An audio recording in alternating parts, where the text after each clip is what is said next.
예, 여호수아 17장 문하세 지파를 위하여 제비 뽑은 것은 이러하니라.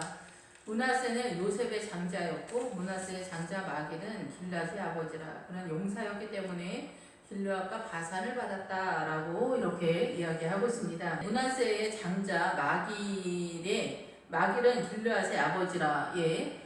그런데 이 길르앗은 요단강을 건너기 전에 그 위에가 길르앗이에요. 그래서 문하세가 요단강을 건너기 전 상태에서 그 윗지방을 문하세가 잡고 있는데, 이 길르앗은 지명적으로 나오고 그 길르앗은 그 바위가 많은 지역이다 이런 뜻이거든요. 그래서 우리가 그 뜻을 미루어 알 수 있는 것은 믿음의 사람들이 많았다 내지는 믿음의 경험이 나름 있는 사람들이다 라는 것이죠. 그래서 바위는 반석이신 예수 그리스도를 상징하기 때문에 이 문하세의 후손들에게는 믿음이 흘러가는 것이다. 믿음의 나름대로의 그 믿음을 확보한 사람들이다라고 볼 수가 있겠죠. 그래서 이 마길은 길르앗의 아버지인 거예요. 문하세의 장자 마길은 길르앗의 아버지라. 그는 용사였기 때문에 길르앗과 바산을 받았다. 그래서 그 길르앗과 바산이 말하는 건 뭐냐면은 바산왕 옥이라고 이렇게 얘기했잖아. 바산왕 옥과 헬스본 왕 시온을 이렇게 공격했을 때 이 두 족속이 바로 뭐냐면은 아모리 족속의 두 성읍과 두 왕의 이름이면서 지역이거든요. 그래서 이 두 성읍과 두 왕을 제압하고 빼앗았을 때 요단강을 넘을 수 있는 실력이 생기는 거예요.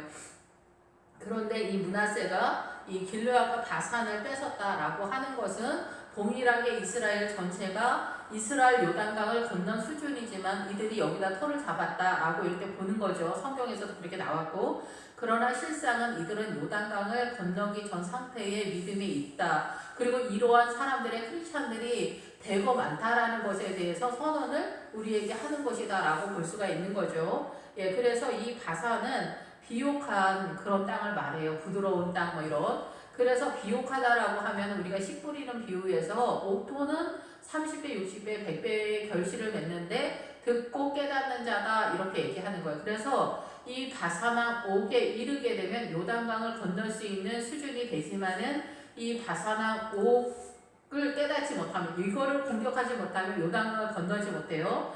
그런데 우리가 씨 뿌리는 비유에서 이 바산왕 옥을 점령해야만 결과물, 열매가 나타나는 그런 상태가 되는 영적인 수준이다라는 거죠. 그래서 하나님의 나라의 열매가 바산왕 옥을 잡을 때 비로소 밀리지 않을 때 사단의 그 속임수를 인지하게 되었을 때 사단이 이렇게 공격하는구나 라는 것들을 이제 얼추 알면서 하나님의 온전한 여리고성의 신앙관이 서는 그런 단계가 되었을 때 믿음이 서고 여기가 하나님의 나라의 열매가 나타나는 상태다라고 보는 거예요. 그래서 이 문하세는 바로 길르앗과 바산을 얻었다라고 보는 거죠. 그런데 최종적으로 여기는 요단강을 건너간 상태가 아니기 때문에 이 38선처럼 이 군사 분계선 같은 그런 상황이다라고도 볼 수가 있죠. 요단강은 죽음을 전제로 한 부활의 신앙이 선포되어진 거, 요단강을 통해서. 홍해도 마찬가지고 오늘날은 이제 그게 약식으로 세례로 표현되죠. 죽고 살아나는 것이기 때문에 이 세례가 예수 그리스도의 십자가를 선언한다고 보는 거지. 그래서 예수님의 십자가가 죽고 부활하기 때문에 이 부활의 신앙이 세례로 나타나고, 베드로도 죽음을 말하는 것이 아니요 부활을 말하는 것이다. 부활의 열매를 위해서 죽음이 나타나야 되는 거예요. 그래서 그 죽음의 내용이 요단강 전까지 그 신앙의 색이 전체적으로 나타나는 것이다라는 거예요. 그래서 이 죽음은 실상은 죽고 나타나서 많은 부활의 열매가 있다고 생각하지만, 우리가 이 사단의 통치권에 있어서 사단에게 살아있기 때문에 우리가 죽지 않아서 부활의 열매를 얻는 것이 참으로 오랜 시간 걸린다라는 거예요. 그래서 실상 부활의 열매를 얻는 것은 예수 그리스도를 통해서 열매를 맺게 되는데, 요단강을 건너지 못한 상태이기 때문에 우리에게는 문제다라는 거죠. 예, 그래서 길르앗은 바위가 많은 지역이었고 바산은 매끄럽고 부드러운 비옥한 옥토를 말하는 거예요. 그래서 단순히 옥토는 30배, 60배, 100배를 얻는다, 사람이 뭐 좋아서 착해서 이런 얘기 하는 것이 아니라 그 사람이 이 바산까지 이르는 상태가 됐다라는 것에 대한 선언이라는 거죠.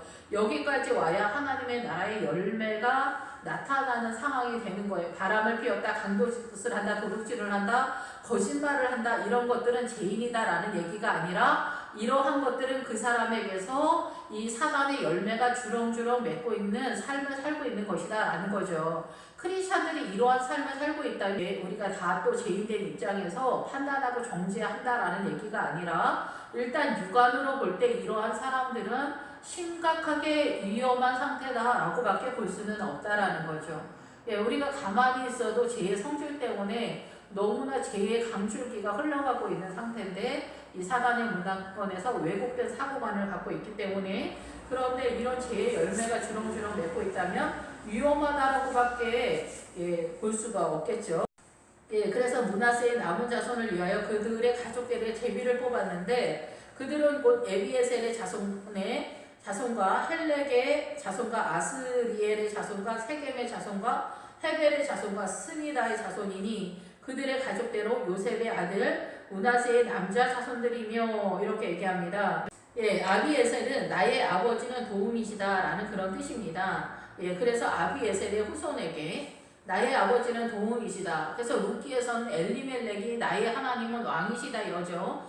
그래서 이 엘리멜렉이랑 나옴이랑 룻이 모압으로 내려가게 되는데 가뭄을 만나서 엘리멜렉이 죽었다라는 것은 그 교회 공동체의 하나님에 대한 우리의 신앙관이 죽었다라는 거예요. 그래서 이 엘리멜렉이 그 가뭄을 만났다라는 것은 교회 공동체의 신앙의 모토가 죽었다라고 보는 거죠. 예, 그래서 엘리멜렉이 죽었다라는 것은 그러한 메시지라고 볼 수가 있습니다. 그리고 여기서 헬렉은 몫이다, 분깃이다 이런 뜻이죠. 그런데 여기서 이제 몫을 받아오는 하나님의 나라를 사단에게 공격해가지고 이 믿음의 세계를 세우는 것에 대한 이야기다. 그것은 우리 것이다. 예수님의 십자가 안에서 이렇게 선언을 하고 있는데 미끄러운 할당, 호리는 말이다, 몫을 취하다 이런 뜻이 있어요.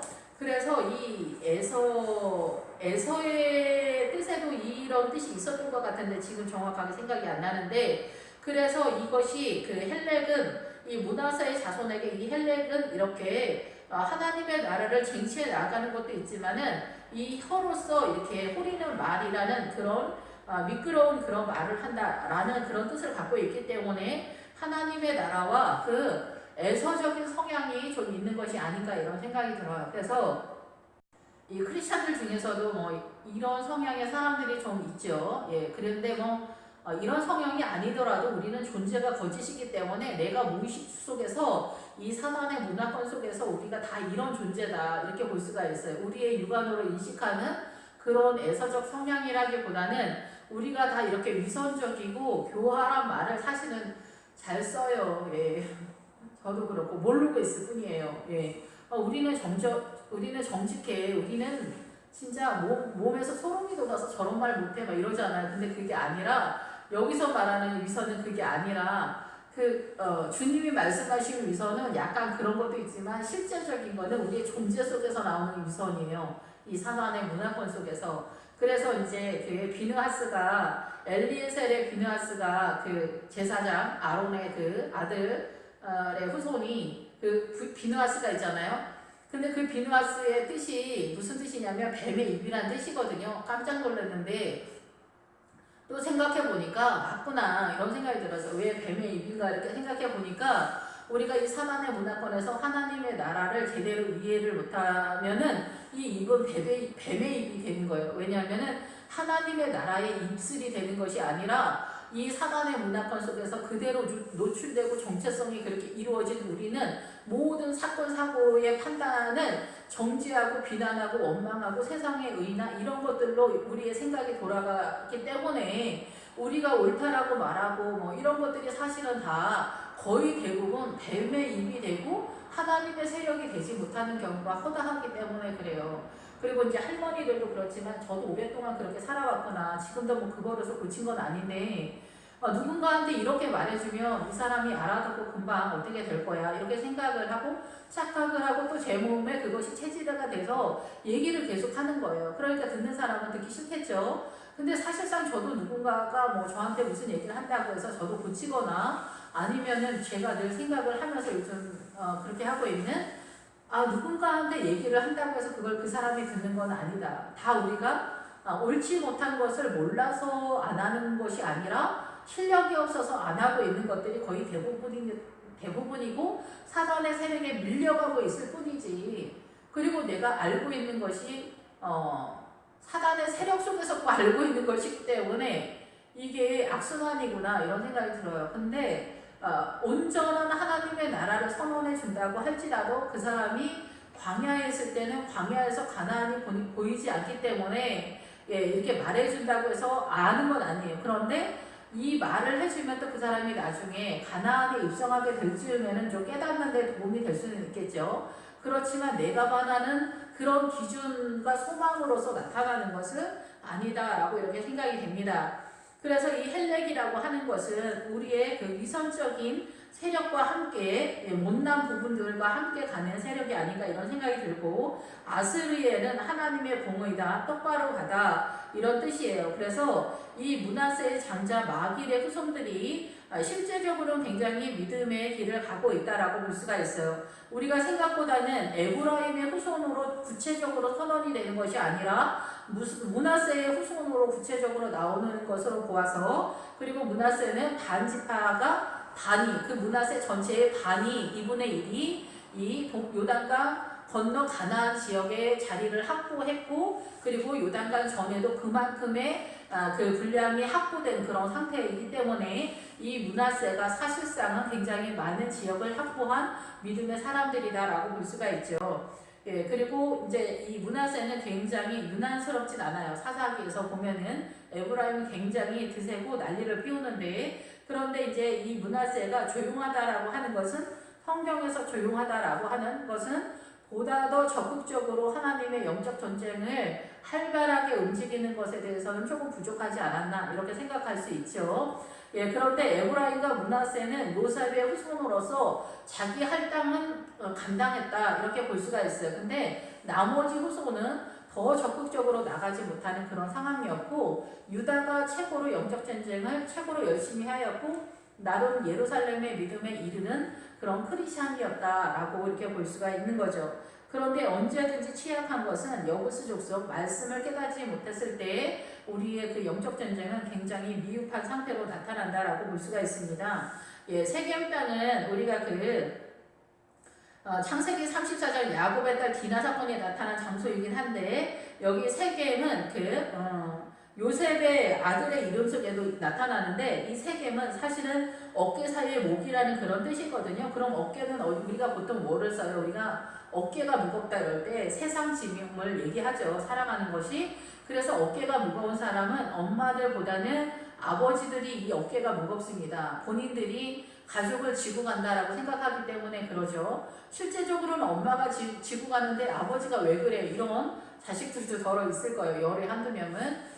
그런데 아버지들은, 남자들은 존재적으로도 내가 이거를 지고 있든 안 지고 있든 상관없이 나는 아버지이기 때문에 항상 지고 있는 거예요, 여기에. 그래서 이 세상을 살아가고 있는 사단이 이 어깨에다가 우리가 선악과를 따먹고 나서 들어오면서 남자들은 이 가시와 엉겅퀴가 나게 했잖아요. 그러면서 이 가족을 먹여 살리는 그 짐을 벌처럼 졌기 때문에 이 뜻밖에도 노역하다라는 그런 뜻이나 이렇게 단어들 보면은 남자들이 아침 일찍 일어나가지고 일을 하는 것이 버리고 그것이 고통인 거예요. 우리는 아침 일찍 일어나서 세상의 원리 속에서 부지런히 돈 많이 버는 것이 훌륭하다 생각하는데, 하나님은 우리에게 이 세상을 정복하고 다스리라고 말씀하시면서 이 세상에서 이 세상을 다스리는 차원에서의 그 은혜를 주셨는데, 우리는 사단적인 개념 속에서 이렇게 소유와 탐심 속에서 나타나니까 우리가 끌려가면서 행복하지 못하고 죄의 종으로 묶인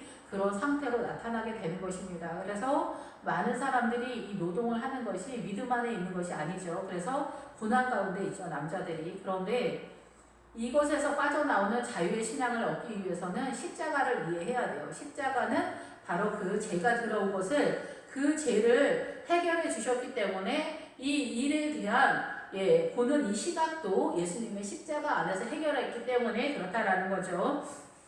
그것은 이제 뭐 기회가 있으면 또 하기도 하고 또 이제 본인이 깨달을 수도 있겠다라고 생각이 됩니다. 그래서 이 세겜 땅은 이 세상 짐을 지고 있는 상태다라는 거예요. 그래서 아침 일찍 일어나서 어깨를 굽히면서 이 세상 짐을 지고 나가는 남자들의 형상이다라고 뜻을 전체적으로 보면 그렇다라고 볼 수가 있겠죠. 여자들은 일이 많다고 해서 그 일이 중압감으로 오는 게 아니라 여자들의 짐은 이제 성경적인 맥락에서 보면은 남편이에요.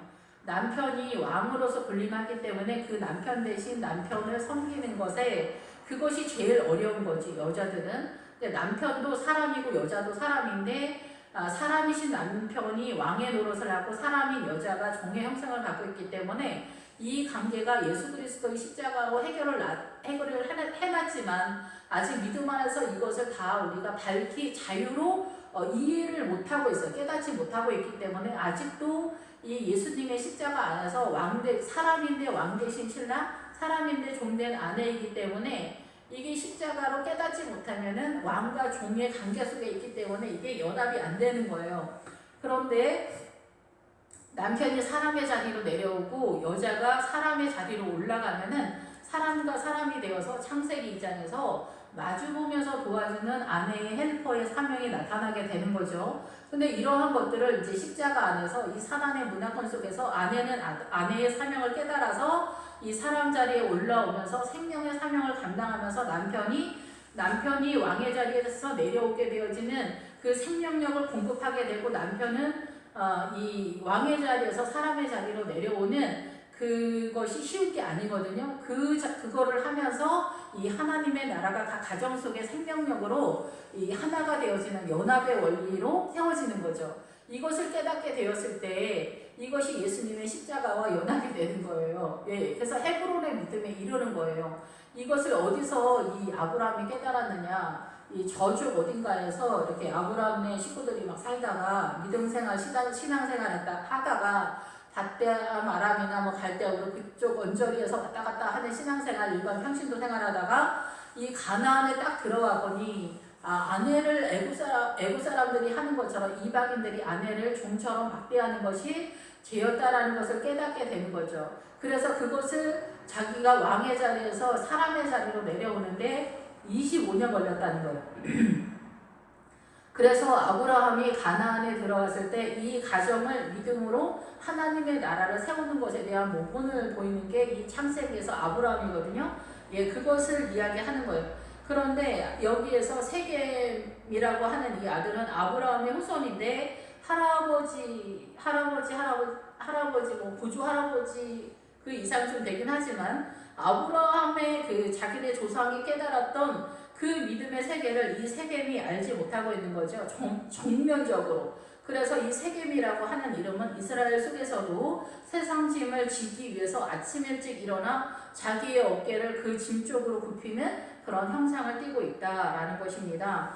헤벨이라고 하는 그 아들의 이름은 우물이다, 웅덩이다 이런 뜻을 가지고 있어서 여러 아들이 있지만 그래서 이 므낫세 가족들이 남은 자손의 가족들이 제비부를 뽑아서 가졌는데 이 자손들의 이름들 속에 이 5 아들이 있으면 이 5 아들 속에서 세상적으로도 똑똑한 아들이 있고 일반적인 아들이 있잖아요.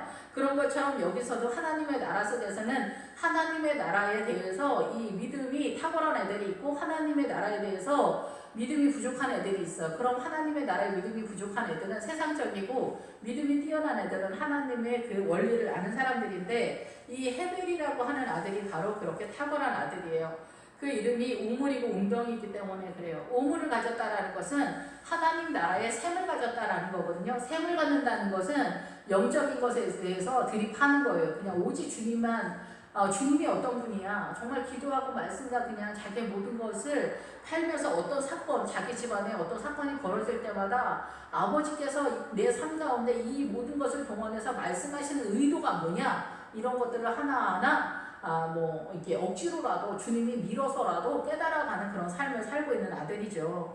그래서 이 기본 어근이 수색하다, 파고들다, 탐구하다, 정탐하다 이런 뜻을 갖는 거예요. 그래서 정탐하다라는 것은 뭘 정탐하지? 이렇게 생각하는데 하나님의 나라가 어떻게 돌아가는 거지? 예수님은 어떤 분이지? 오늘 예배는 그게 무슨 뜻이지? 찬양해야 되겠구나. 기도해야 되겠구나. 주님을 찾는다는 게 무슨 뜻이지? 이런 것들을 늘 머릿속에서 그 생각을 하고 있는 사람들이에요. 그런데 이 고생을 많이 하는 것 때문에 우리는 굉장히 자랑스러워 하시는 분들이 더러 있는데 고생 많이 한 게 중요한 게 아니에요. 자기 인생 가운데서 자기 삶 속에서 역사하시는 하나님의 뜻을 깨닫는 사람이 제일 중요한 거예요. 그리고 더 적극적으로 아버지의 뜻을 알고 아버지를 알기를 원하고 주님을 알기를 원하는 그 갈망 속에서 자기 삶 가운데 아버지의 뜻을 알고자 순종하면서 가면은 좁은 길로 다 가게 되어 있어요. 그래서 비명을 날마다 지르게 되어 있어요. 그러면 거기 속에서 점점점 하나님의 나라의 그 비밀을 깨달아 갈 수밖에 없는 거예요. 그래서 제가 개척을 했을 때 주님이 야, 너 이 길을 가라 이렇게 하는데 그 길이 어떤 길이냐면 정말 좁은 길을 더 넘어가는 길이에요. 그 길은 어떤 길이냐면은 제가 전에 사역을 했던 교회에 지하에 땅굴이 있는데 그 땅굴에 길을 가라는 거예요.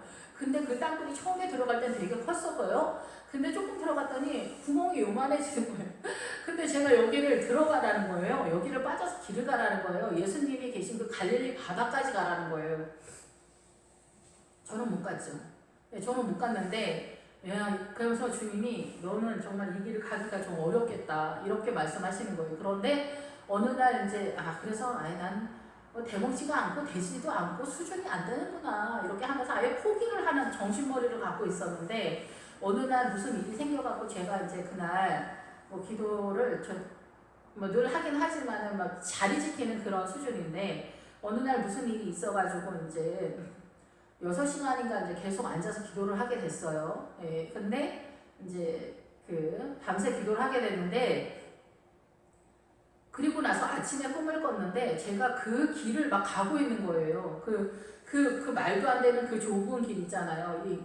이 땅속에 있는 그 요만한 길을 제가 이미 통과를 해서 막 가고 있는 거예요. 그때 제가 새롭게 깨달은 게 뭐냐면은 기도를 많이 하고 말씀을 알고 예배 가운데 찬양 가운데 가면서 기도를 많이 하면은 내가 알지 못하는 그 세계로 이미 이렇게 점프해서 가는구나. 여기서 날아서 저기까지 가는 건 아니겠지만은 날아서 가는 때도 있어요. 사실은 영적인 그런 세계에서 믿음의 그 진도를 나갈 때 비행기를 타고 가는 데까지 가거든요. 저는 비행기를 타고 간 것까지 가는데 이제 어쨌든 이렇게 길이 좁은 길을 더 넘어가는 길이 있어요. 이 세상에서는 상상할 수 없는 그 생명의 길이 따로 많이 있으니까 그 길을 가야 되는 거죠. 그래서 이 헤벨은 바로 그런 길을 가고 있는 후손이다라고 볼 수가 있는 거죠. 스미다는 이름을 안다라는 그런 의미예요. 지위적으로도 그렇고 그 사람 위치가 어떤 누구다 이렇게 할 때.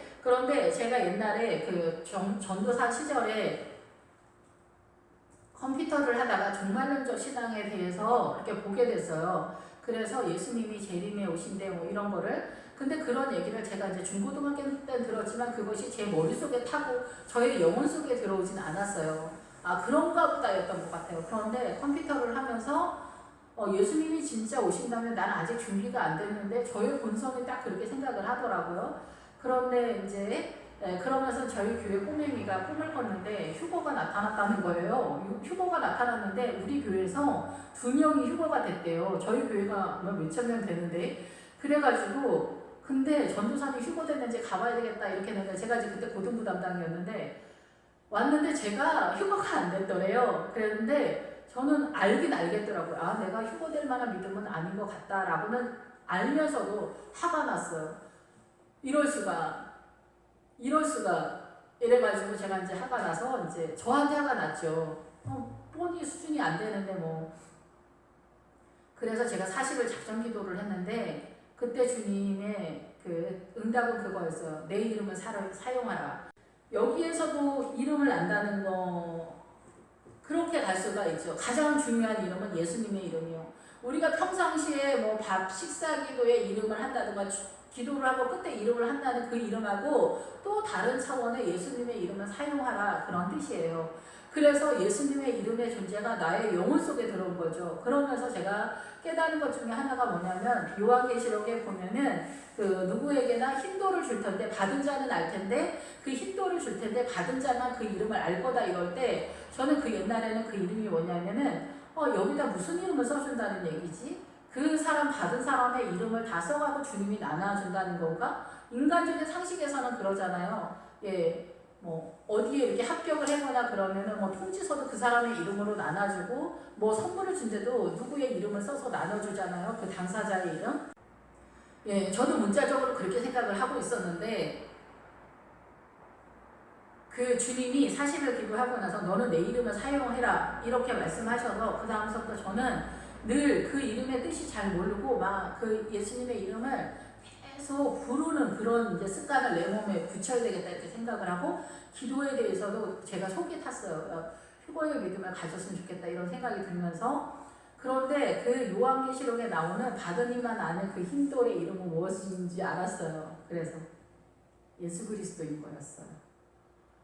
제가 이렇게 예수 그리스도의 이름으로 해야 된다라고 했더니 어떤 사람은 저한테 교만해서 그렇다고 그러는데 정말 그게 아니에요. 예수 그리스도의 이름이 얼마나 놀라운지 십자가가 어떠한 일들을 해놨는지 실제적으로 저는 다른 차원으로 예수 그리스도 안으로 들어가고 있는 저 자신을 발견하게 되었고 그리고 나서 이제 임마누엘로 주님이 이 땅에 오신 것에 대한 말씀을 하시는 거예요. 주님은 이 땅에 임마누엘로 오셨다. 너의 고난 가운데 항상 있다. 왜 죽고 싶어 하냐. 이런 얘기를 하시는 거예요. 천국에 와도 내가 너와 함께 있고 여기서도 내가 너와 함께 있는데 네가 자살할 필요가 뭐가 있냐. 이렇게 말씀하시더라고요. 예, 뭐 자살을 시도했다는 게 아니라 마음에서 정말 죽고 싶다. 진짜 주위를 가는 게 힘들다. 내지는 인생을 산다는 게 어렵다. 이렇게 생각될 때 주님이 저한테 하신 얘기였어요. 예, 근데 우리는 이제 뭐 죽고 싶다든가 이혼하고 싶다, 어떻게 하고 싶다, 안 좋은 쪽으로 많이 이렇게 생각하는 경우가 있는데 이러한 것들이 다 사단이 우리를 속이는 그런 이름들이다라고 볼 수가 있는 거죠. 그래서 이름을 안다라는 것은 예수 그리스도의 이름을 안다라는 것은 여호와의 이름을 안다는 것은 아주 놀라운 얘기. 제가 뭐 놀랍다는 건 아닌데 이 예수 그리스도의 이름을 안다라는 것은 예, 그냥 우리가 보통 알고 있는 그런 이름이 아니라 그 이름의 실세를 아는 거예요. 예수님의 권세가 얼마나 대단한지 그 느낌을 아는 거예요. 예수님의 이름은 그 요한계시록에 흰돌을 줄 때 거기에 받는 이만 아는 이름, 그 예수 그리스도 이름이에요.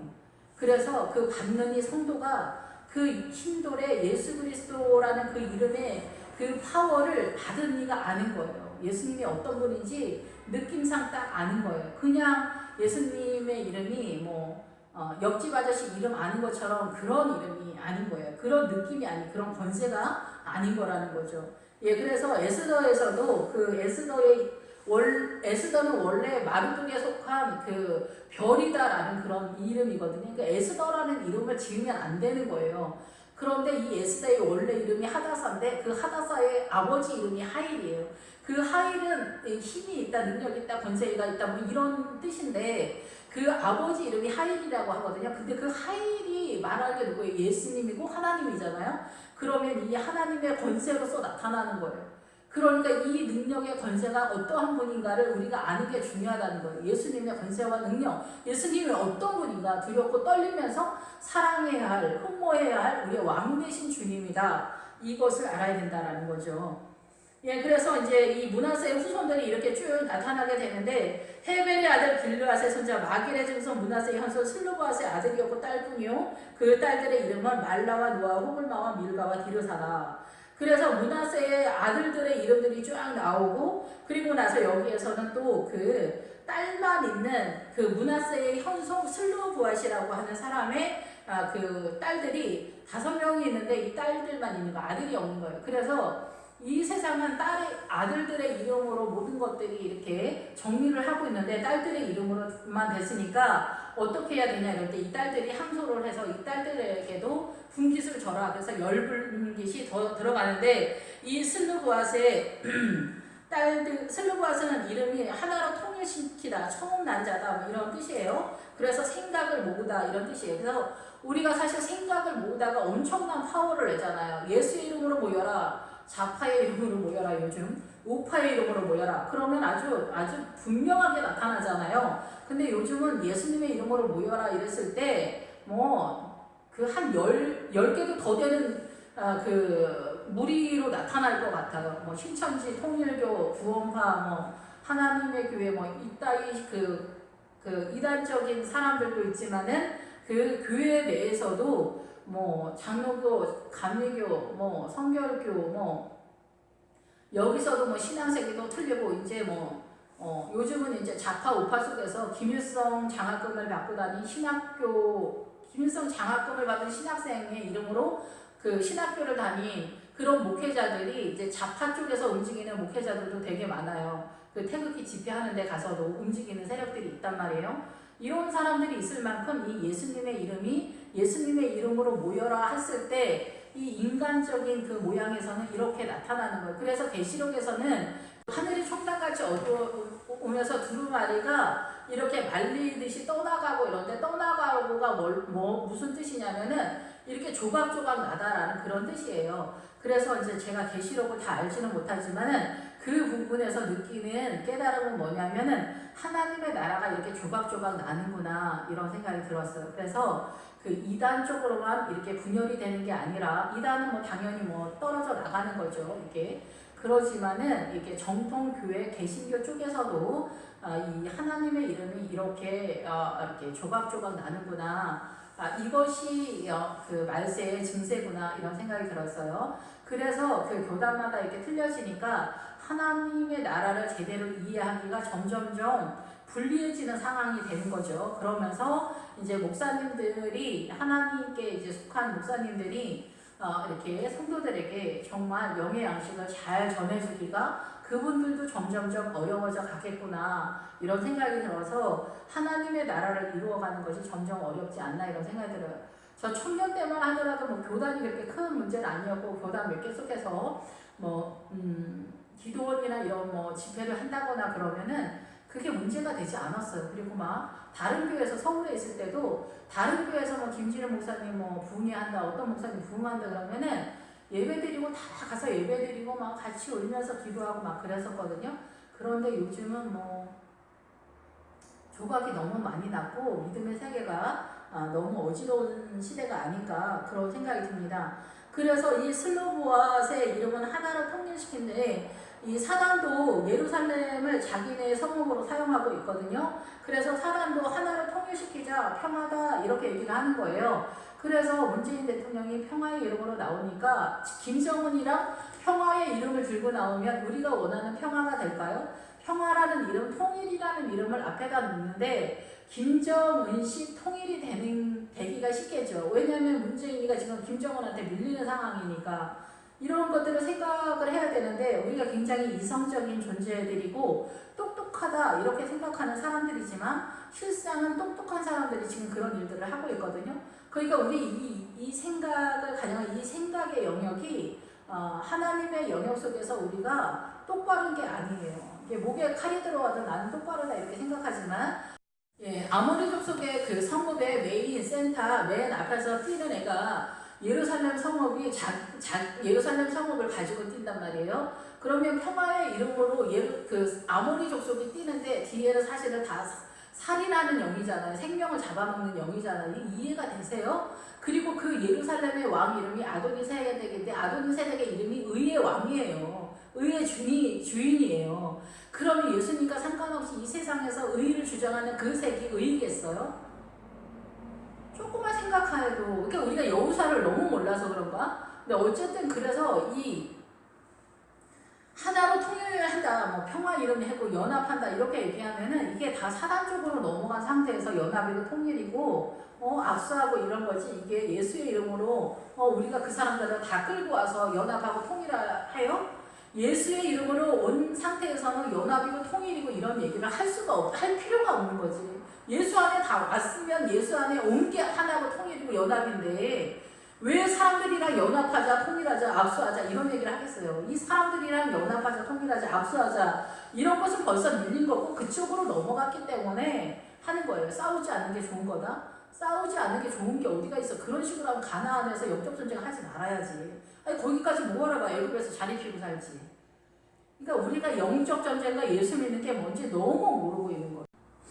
여기서 참 아까 그 마길이 나왔는데 마길이라고 하는 사람은 장사꾼이다라는 그런 뜻이에요. 그래서 이 사람의 장사는 뭐냐면 우리가 생각하는 장사꾼이 아니라 결혼해서 딸이나 뭐 아들이나 자기 자신도 이렇게 항복을 하거나 상품으로서 사고 판다는 거예요. 사람한테. 그래서 이 마길이 그 므낫세의 장자 마길이 그 믿음이 약했네요. 마길 이름을 앞에 했었으면 좋았을 텐데 이 므낫세의 장자 마길이 믿음이 약한 거야. 그래서 이 세상적인 원리, 이 사단의 문화권을 그대로 이렇게 자기가 이해를 했나 봐요. 하나님의 나라. 지금 우리하고 똑같죠. 그래서 이 마길이 그렇게 하다 보니까 이 세상의 오름이 하나님의 나라에서도 오른 거고 세상의 평화가 하나님의 나라에서도 평화고 세상의 의의가 하나님의 나라에서도 의의다라고 생각을 하다 보니 이 자기의 자식들을 사고 파는 그런 상황이 된 거예요. 죄의 종으로 넘겨준 그런 상태가 되어서 이 사람이 장사꾼이다라는 그런 뜻을 가지고 있는 거죠. 그래서 이제 슬로보아스의 딸 이제 말라라고 하는 딸은 질병이다. 그래서 약하다, 병들다, 슬퍼하다 이런 뜻을 가지고 있어요. 말라. 그래서 이 말라 이름하고 루키에서 그 엘리멜렉하고 나오미 아들 이름이 그 말론인가 그래요. 그래가지고 이름이 좀 비슷하죠. 걔도 질병과 이렇게 연약하다 뭐 이런 뜻이거든요. 예, 그래서 이 말라도 그 같은 내용을 갖고 있어요. 질병과 지워지다, 약하다, 병들다. 예, 그래서 슬퍼하고 탄식하는 거. 저도 슬퍼하고 탄식하는 그런 게 좀 많았었는데 이런 것들이 다 사단한테 눌리는 거예요. 그러니까 일어나지 못하니까 눌려가지고 슬퍼하고 탄식하는 우리 인생을 살다 보면 이게 슬픔과 탄식이 많잖아요. 그런 것들이 눌리는 거거든요. 이게 믿음으로 일어나면서 그 믿음의 내용에 하나님의 나라를 실어야 되는데 여부수 족속을 공격해 들어가지 못하니까 깨닫지 못하니까 믿음을 제대로 서는 게 어려웠던 거죠. 그리고 이제 그 말라가 그렇고 노아라는 이름은 운동한다, 움직인다. 그런데 이게 떨리다, 흔들린다라로 연결이 되기 때문에 아마도 이 사람의 믿음이 그렇게 크게 세워지지 못하고 혼란스럽고 떠돌아다니는 그런 믿음인 거죠. 믿음이 자리를 잡지 못한 그런 상태다. 그리고 호글라는 자고새를 의미해요. 그래서 이 자고새가 우리 자고새를 이제 그렇게 말하잖아요. 뻐꾸기 새끼를 키우는 어리석은 새를 말하는데, 예, 그 자고새. 그래서 뭔가 어리석고 미련한 그런 것들. 우리 모두의 형상이다라고 보는 거예요. 우리가 이제 가나안에 들어갔으면은 일치월장에서 엄청 대단한 믿음의 실력을 가졌다라기보다는 우리 인생 전체 속에서 이러저러한 모자람 속에서 하나님의 나라를 세워가는 것이다 이렇게 보는 거죠. 그래서 내 자식을 키우는데 사단의 그 방법으로 훈육을 하는 집사님들이 굉장히 많잖아요. 그런 엄마다라고 볼 수가 있겠죠. 자고새라고 한다면 호글라. 똑똑한 척하면서 자식들을 아주 명문대를 보내려고 아주 명문 학원을 보내고 막 이렇게 하고 막 이런 거 드라마로도 나왔죠. 근데 이런 것들을 굉장히 잘하는 것 같죠. 사단이 이 사단의 문화권에서 똑똑한 사람을 들어 쓰거든요. 근데 이 사단의 문화권이 곧 하나님의 나라려니 이렇게 크리스찬들도 생각하면서 출세하는 것에 집사님들도 온 영혼을 다 팔아서 자식들을 최선을 다해서 키우는데 그것이 자고새의 엄마가 하는 짓이다 얘기예요. 자기 자식들을 뻐꾸기 새끼를 키우면서 자기 자식들을 그 뻐꾸기 새끼가 자기 자식들을 다 죽이잖아요 나중에. 그런데 이 엄마가 자기 자식을 이게 크리스찬 엄마들이 자기 자식들을 잘 키운다고 하는 것이 세상의 자식을 키우는 꼴이다 얘기예요. 그러다 보니 어떻게 돼요? 이 자식들이 세상으로 다 날아가죠. 하나님의 나라로 살아가는 것이 아니라. 근데 그거를 인지를 못하는 거예요. 하나님의 나라가 그러니까 실상 우리는 믿음이 없는 거예요. 예, 그리고 똑똑하고 잘난 아들은 다 어때요? 사단한테 내주는 거예요. 이 세상에서 출세하게 하니까 이 세상에 내 자식들 똑똑하고 잘난 자식들은 다 내주는 거예요. 목회자로 주님께 내어드리는 것이 아니라. 그래서 하나님의 나라를 실상은 내 마음은 주님을 사랑하지 않는 거지. 예. 그리고 좌파들이 자기 자식들을 미국으로 유학 보내는 마음 같다고나 할까요? 그리고 이제 공산당들이 부자는 썩은 것이다 이러면서 그 재산을 다 가져가서 자기네가 쓰고 이것이 계몽이다 이렇게 말하는 것 같다라고나 할까요? 사실 그러니까 좌파들은 돈을 좋아하는 거예요. 그러면서 가난한 백성들에게 그 부자의 돈들을 뺏어가지고 가난한 사람들한테 준다고 했는데 그 부자의 돈들을 자기가 읽은 건가요? 그렇지 않잖아요. 기업의 돈을 뺏어서 이 가난한 사람들한테 주는 것처럼 하지만 사실은 다 자기네가 쓰고 있는 거예요. 그러니까 돈이 너무 좋은 거지. 어떻게 보면은 속이는 거지. 아닌 것처럼 하지만 우리가 사랑과 가난은 손을 수 없다는데 그 마음을 어떻게 속일 수가 있어. 하루 이틀만 보고 안 보는 게 아닌데 벌써 더불어민주당 2년 만에 그들의 뱃속이 다 드러났고 자기네도 불안하니까 공수처 법인가 그거를 만들어서 영원히 100년 동안 집권을 하겠다 이렇게 법을 만들어서까지라도 이 자기네가 거기서 군림하겠다고 하는 거는 자기네가 그렇게 조롱하고 무시했던 부자의 생리라고 생각했던 그 이념이 아닐까요? 그런데 왜 거기다 자기네는 자리를 끌까요? 왜 잘못된 거죠. 모순이죠. 예. 그런데 사람들은 예수 그리스도의 빛이 아니면 아니다. 잘하고 있어. 정말 멋있어. 잘하고 있어. 평화의 왕이야. 문재인은 평화의 왕이야. 이렇게 생각을 하고 있고 추종을 하고 있다라는 것이죠. 밀가는 여왕이다 왕이다 이런 뜻이어서 왕이나 왕비가 되고 이런 뜻인데 이 밀가는 좋은 뜻이에요. 그래서 왕의 믿음을 가졌다, 왕비의 믿음을 가졌다라는 거에서 하나님의 나라에 대해서 이렇게 많이 알고 있다 이런 뜻인 거죠. 왕을 씌우다 그래서 공격과 수비를 잘하는 왕관의 시험을 당하는 그런 상태처럼 그의 존재가 됐기 때문에 이 왕이라 왕비 그래서 사라가 아브라함의 그 부인 사라가 이 왕후라는 뜻이거든요. 그래서 사라의 믿음 때문에 그 아브라함이 설 수 있었던 거예요. 그걸 어떻게 알 수 있냐면은 아브라함에게 부인이 3명이 있었죠. 그래서 애굽 여자 하갈이랑 사라랑 구두라랑 이렇게 3명이 있었는데 아브라함이 있었단 말이에요. 아브라함이 있었는데 부인 3명이 있었는데 어떤 자식이 하나님의 나라예요. 사라의 자식이 이삭이잖아요. 그 후손이 지금까지 내려오잖아요. 그런데 구두라도 미디안의 세력이 돼요. 미디안도 사실은 교회 공동체에 있는 세력인데 이 미디안의 세력, 미디안적 믿음을 가졌다라는 거죠. 그런데 이 구두라랑 구두라를 통해서 이렇게 자식이 태어난 애들은 미디안이란 말이에요. 이게 한 6명 정도 되는데 이런 자식이고 애국적인 여자 하갈을 통해서는 이스마엘이 나왔어요. 그렇기 때문에 아버지는 다 아브라함인데 누구 때문에 그 후손이 그 정결한 후손 하나님의 나라의 아들이 되나요? 사라 때문이잖아요. 그러니까 엄마가 생명을 끌고 오는 세력이라고 성경은 말하고 있는 거예요. 그렇기 때문에 남편과 아내가 연합이 안 되면 믿음 안에서 남편은 왕이 아니에요. 남편이 왕 노릇을 하면 예수님이 그 안에 들어갈 수가 없어요. 거기는 그 남편이 왕 노릇을 하면 그것은 사단의 세력이기 때문에 하나님이 거기에 자리 잡을 수가 없기 때문에 그런 거예요. 그래서 남편들은 그 사람의 자리로 내려와야 되고 여자들은 종의 자리에서 올라와서 사람의 자리에 있어야 돼요.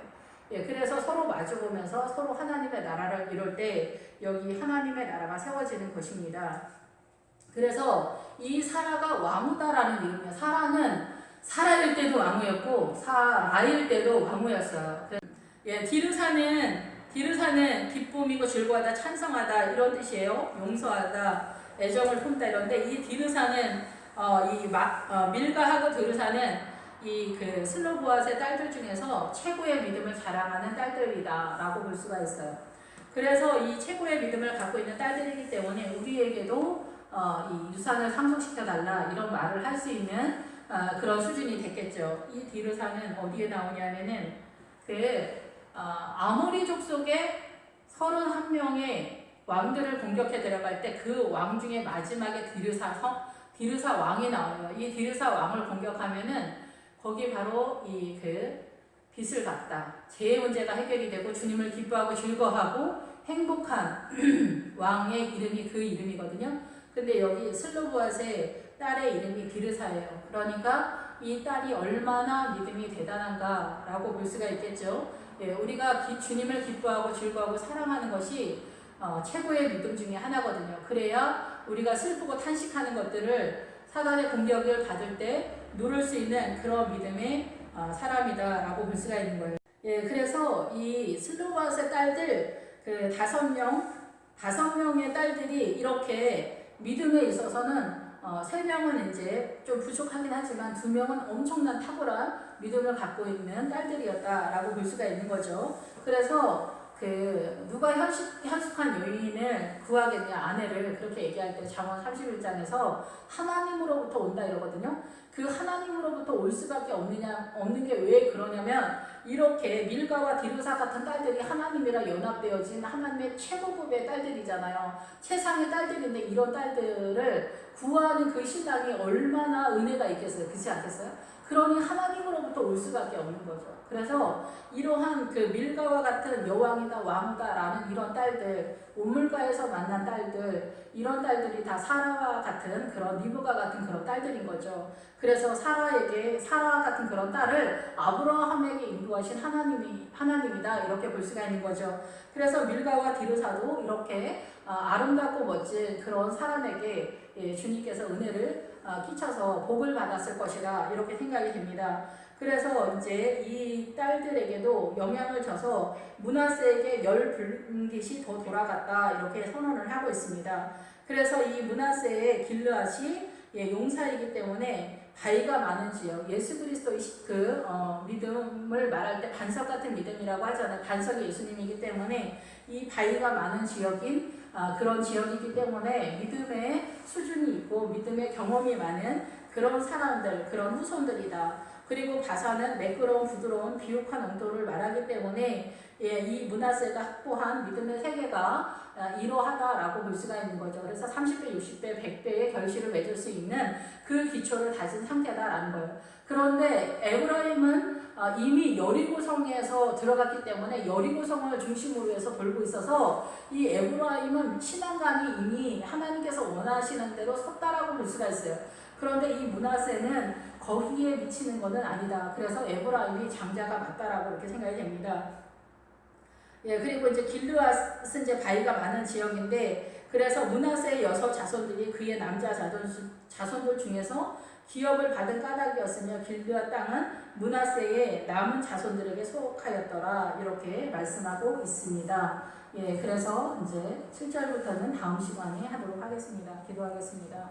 할렐루야. 주님 감사합니다. 므낫세가 하나님의 나라의 그 믿음을 유산 상속받을 때 그 동편에서 길르앗 땅을 유산 상속받은 그런 정황이 나타나게 됩니다. 이 곳에서 하나님의 나라를 유산 상속받는 그 내용을 저희도 다 넘어서 하나님의 나라의 영적 전쟁을 하며 그 하나님의 나라의 믿음의 영역을 유산 상속받을 수 있도록 축복하여 주시옵소서. 예수님의 이름으로 기도했습니다. 아멘.